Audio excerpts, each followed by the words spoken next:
오늘의 큐티 말씀은 시편 107편 1절부터 22절입니다. 제목 여호와의 변함없는 사랑에 감사하라. 먼저 앞뒤 문맥을 살펴보겠습니다. 시편 106편부터 이스라엘의 역사를 통해 여호와 하나님께서 어떻게 인도하셨는지를 말해주고 있습니다. 하나님께 입은 은혜마저 잊어버리며 살던 이스라엘 백성들이 가나안 땅에 와서도 죄악된 모습을 버리지 못했습니다. 범죄의 결과 이스라엘은 이방 나라에 망하고 맙니다. 그럼에도 불구하고 여호와 하나님은 이스라엘 백성들과의 약속을 잊지 않으시고 불쌍히 여기셔서 이들에게 다시 한 번 더 기회를 주십니다. 험난한 광야 길 끝까지 함께 하셔서 가나안 땅에 들어갈 수 있도록 인도해 주셨습니다. 불평투성이지만 그러나 언제나 도움이 필요할 때에 하나님께서는 백성들의 기도와 도움을 들어주셨습니다. 변함이 없으신 그 하나님을 찬양하며 또한 감사드립니다. 문단을 나눠보겠습니다. 1절부터 9절은 버려진 광야에서 인도하시는 하나님, 10절부터 22절은 말씀을 보내어 치료하시고 건져내어 주셨습니다. 1절에 보면 시인은 여호와께 감사하라고 합니다. 그분은 선하시며 그의 인자하심은 영원하십니다.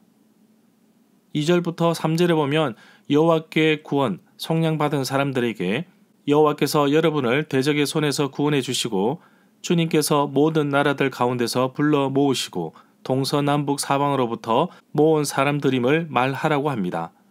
시편 107편 초반 1절부터 3절의 내용을 보면 큰 감사 축제 예배 의식 가운데 사용된 서문 같습니다. 구원하신 여호와께 감사하라고 말씀하고 있습니다. 동서남북에서 남으로 번역되었는데 히브리어 본문에서는 본래 서쪽을 뜻한다고 합니다. 그 바다로 기록되어 있습니다.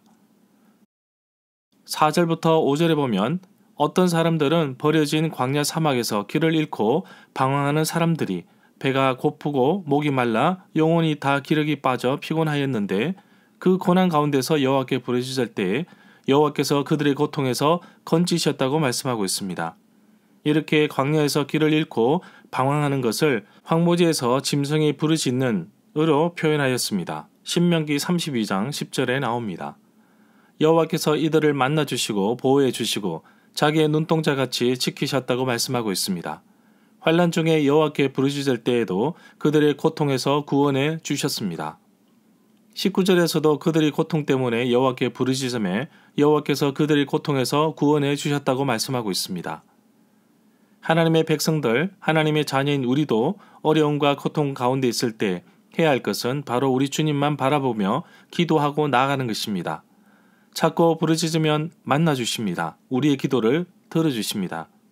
그러나 안타까운 것은 고통 때문에 부르짖기보다는 평안할 때 감사하는 것이 더 아름다운 것이 아닌가 싶습니다. 7절에 보면 여호와는 그들을 바른 길로 인도하셔서 사람이 거주할 성읍으로 들어가게 인도해 주셨습니다. 에스라가 그렇게 했습니다. 왕이 호위 병사를 보내어준다 해도 거절합니다. 아하와 강가에서 금식하며 오로지 하나님께만 매달립니다. 하나님께서 백성들의 기도를 들어주셔서 예루살렘 성읍으로 안전하게 들어간 사실을 역사를 통해 발견할 수 있습니다. 에스라 8장 21절에 나옵니다. 8절에 보면 시인은 여호와의 변함없는 사랑과 사람들에게 베푸신 놀라운 기적, 구원에 대해 감사하라고 합니다.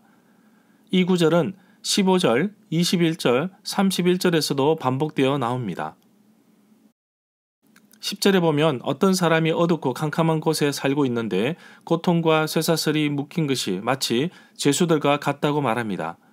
하나님의 말씀에 불순종한 결과로 바벨론에서 포로 생활하였던 이스라엘 백성들의 모습을 시적으로 표현하였습니다.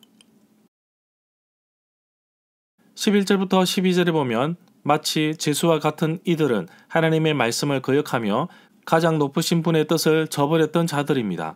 그러므로 여호와께서 그들의 마음에 쓰라린 고통, 괴로움을 주셔서 그들을 겸손하게 낮추셨으니 그들이 엎드려져도 비틀거려도 돕는 사람이 없었습니다.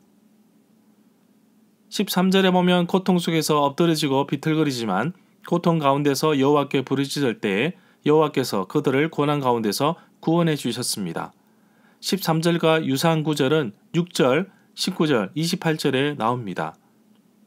14절에 보면 여호와께서 어둡고 캄캄한 어둠과 사망의 그늘에서 그들을 이끌어내시고 그들에게 얽어매인 쇠사슬 줄을 끊으셨습니다. 동일한 의미의 구절이 10절에도 나옵니다. 15절에 보면 시인은 어둠과 사망의 그늘에서 이끌어내신 여호와의 인자하심, 변함이 없으신 사랑에 감사하라고 합니다. 인생에게 베푸시고 행하신 주님의 놀라운 기적에 감사하라고 합니다. 이 구절과 유사한 구절은 8절, 21절, 31절에도 나옵니다. 16절에 보면 여호와께서는 백성들보다 앞서가시며 험한 곳을 평탄하게 하며 논문을 쳐 부수며 쇠빗장을 꺾으시는 분이십니다. 이사야 45장 1절에도 나옵니다. 17절에 보면 어떤 미련하고 어리석은 사람들이 반항하며 죄악의 길을 따르다가 고난, 어려움을 겪게 되었다고 합니다. 잠언 1장 7절의 말씀을 보면 여호와를 경외하는 것이 지식의 근본이지만 미련한 사람은 지혜와 훈계를 멸시한다고 하였습니다. 어리석은 사람은 하나님의 경고와 가르침을 예사로 봅니다. 그 결과 어려움에 처하게 되고 죄악의 길에서 벗어나지 못합니다. 18절부터 19절에 보면 미련하고 어리석은 사람들이 모든 음식을 싫어하게 되었으며 결국 죽음의 문턱까지 이르게 되었는데 그때 그들이 고난 가운데서 여호와께 부르짖을 때에 주님께서 그들을 공경해서 구원해 주셨습니다. 이와 유사한 구절이 6절, 13절, 28절에 나옵니다.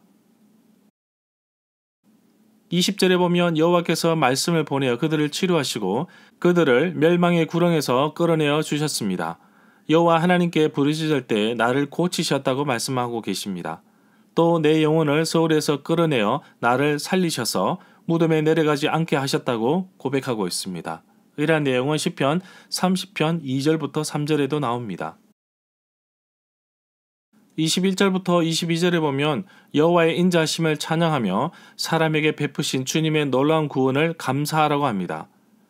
감사의 예물을 드리고 여호와께서 이루신 일들을 즐거운 노래로 모든 사람들에게 전하라고 말하고 있습니다.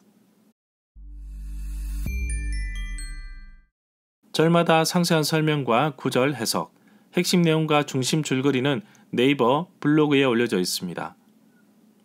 내게 주시는 교훈입니다. 사실 나의 삶을 뒤돌아보면 하나님의 은혜가 아닌 것이 없습니다. 때를 따라 먹을 것과 필요한 것을 채우시고 도와주셨지만 늘 부족하다고 떼쓰며 불평하기 앞섰습니다. 시인의 모습과 별반 다르지 않지만 시인은 감사와 찬양으로 나갑니다. 진짜 내가 어려울 때 하나님은 나를 버리지 않으시고 내가 기도하기를 바라시고 내가 하나님을 찾기를 바라셨습니다. 참으로 어려울 때 말씀을 읽었던 것처럼 기도하며 나아갈 때 하나님을 찾고 구할 때 하나님은 나를 외면하지 않으셨습니다. 하나님께서 나에게 베풀어 주신 은혜를 생각하면 지금 힘들고 어려워도 실망하지 않고 하나님께 기도하며 계속 나아가겠습니다. 변함없으신 하나님의 사랑을 기억하며 나아가겠습니다. 하나님 아버지, 나를 기억하여 주옵소서. 제수와 같은 나를 버리지 마시고 잊지 마시고 나의 부르짖음에 응답하시고 고난 가운데서 구원하여 주옵소서. 하나님께서 나를 기억하시고 나를 찾아와 주시고 나에게 은혜와 사랑을 베풀어 주신 시간과 기억을 되살려 보며 오늘도 그 은혜에 감사하며 살아가는 하루가 되기를 간절히 소망합니다.